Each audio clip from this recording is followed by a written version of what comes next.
are you? This is Nomad here, and today I went and got some tools. So what I want to do is talk to you about what I'm calling like basic RV repair tools.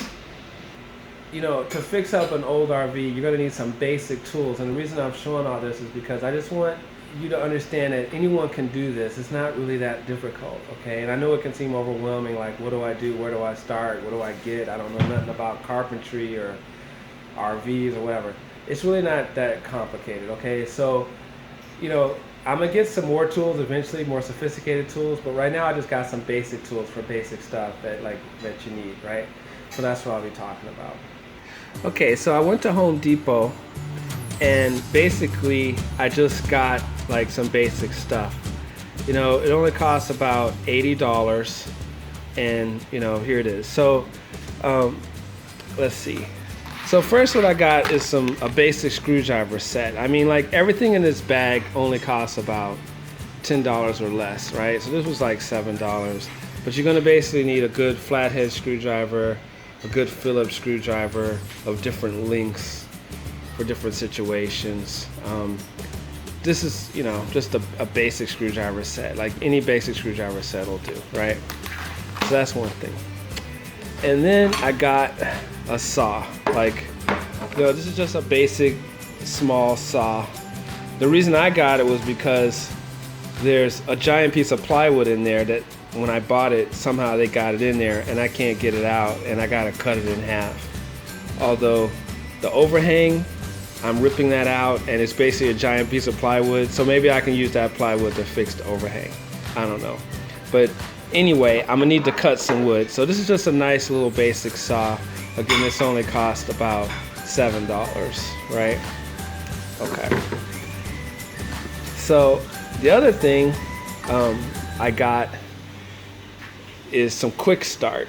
So if you're dealing with an old RV and an old motor, if it's sitting for a while, sometimes you have to spray this in the carburetor to get it to crank, and then it pumps gas and then it keeps running. But you might have to crank it a whole bunch of times, and if you didn't have this, it might run down the battery before it actually starts. Now this of course only works in cars older than say 1980, 75 to 80, before they started having fuel injection. So it's for carburetors, and there's a whole thing to that which you got to know about. So what else? Now here's something really cool. So this is great for breaking into houses. No, I'm just kidding. So this is called a Wonder Bar, and it's basically a fancy crowbar. And again, it only costs like about $7, but you know, it's bent like this because it allows you to do all kinds of interesting things with it, as far as prying stuff open, you know, prying nails up, getting into really awkward spots and prying them up. So basically this is great for like digging out old wood and prying up old wood, and you know, just prying stuff loose, right? And splitting wood or whatever, and nails. See, you have these slots like on the end of a hammer where you can pry up nails that might be really tough to get at, right? So it's called a Wonder Bar, and again, it was only like $7 or so, right? So what else? Let's see. So of course you're going to need a tape measure. So I bought this little simple tape measure to start off with. It's just 9 feet. Has a little clip on it, because you're going to need to measure stuff. Obviously, to replace stuff, you got to know how big it is. So you need at least a basic tape measure, which is what that is. And again, that was like $7. I think it was $5 actually. So then you're gonna need some work gloves. So I got these work gloves. I don't know how they make this stuff so cheap. I guess it's in some third world country, because these, you get 3 gloves. They're really fancy. They got this like, you know, wetsuit grip stuff on the back. I mean, they're not like my dad's old work gloves. I mean, like, these are some fancy things, and you get 3 of them, and this was only like $4. Like, I don't even know how they can do this that cheap. Okay. They even have fancier ones now that are like cut proof, so like you can't even cut your finger anymore. Okay, what else? So then you're gonna need some safety goggles, because you don't want you're cutting something or you're prying something and you don't want some splinter to go, into your eye.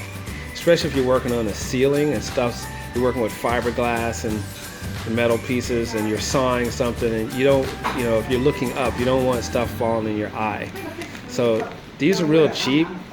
So you can actually buy a pack of 3 of these. Like if you have a group of people working, like if your whole family's working, you can buy a pack of 3 of these for like $10. But I got this for like $3, right? And what else? Let's see. The other thing is I bought a toolbox, a little basic toolbox.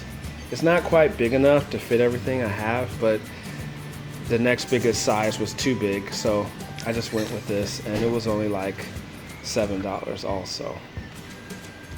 But it's cool because it actually opens up like, like a bag, right? And it stays open like that, like a little square thing. See on this picture how it is? And you can put stuff in the side here. You can put stuff inside. I mean, it's amazing. This only costs like $7. So yeah. Now another thing I got that I'm gonna talk about is I got this battery charger. It's a 10 amp battery charger.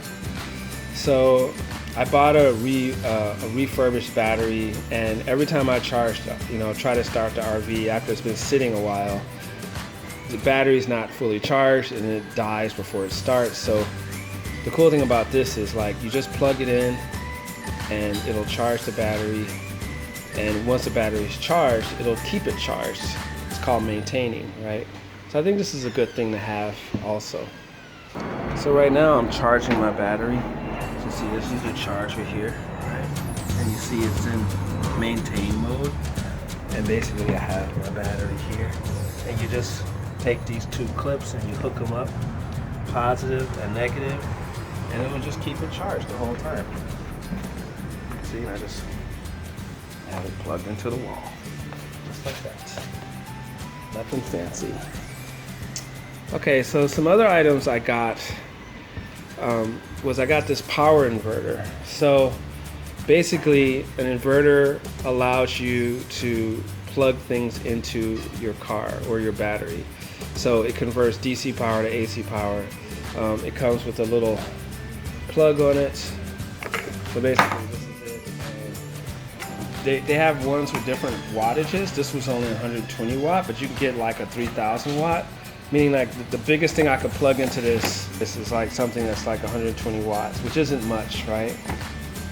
But basically you just plug stuff into it. It also has 2 USB ports.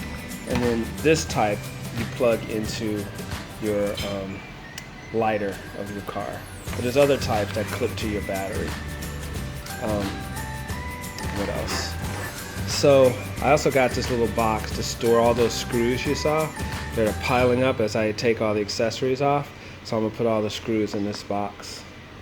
And then another thing I got at the Goodwill was I found this lamp that I'm gonna use as like a work lamp. And basically I like it because it has this adjustable thing so I can aim this light wherever I need to aim it.